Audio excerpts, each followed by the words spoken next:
সাবেক মন্ত্রী ও জাসদ সভাপতি হাসানুল হক ইনুর 4 দিনের রিমান্ড মঞ্জুর করেছেন আদালত। এছাড়া গ্রেপ্তার দেখানো হয়েছে সালমান এফ রহমান, জুনায়েদ আহমেদ পলক, শাহজাহান খান, আতিকুল ইসলাম, এবিএম ফজলে করিম চৌধুরী ও অ্যাডভোকেট মনোয়ার ইসলাম রবিনকে।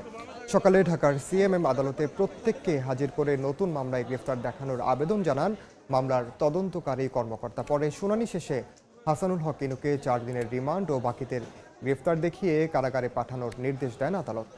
এর আগে তারা বিভিন্ন দফায় রিমান্ড শেষে কারাগারে ছিলেন।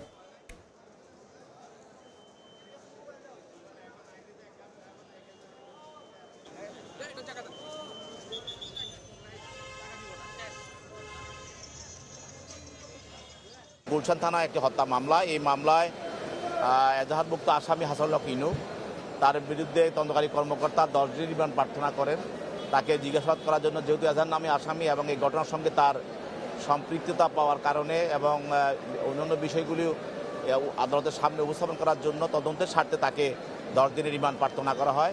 বিজ্ঞ আদালত তার তার পক্ষ তার আইনজীবী ছিল, উভয় পক্ষের আইনজীবীর বক্তব্য শোনার পর বিজ্ঞ আদালত 4 দিনের রিমান্ড মঞ্জুর করে তাকে তদন্তকারী কর্মকর্তার হাতে সোপর্দ করেন তাকে জিজ্ঞাসাবাদ করার জন্য।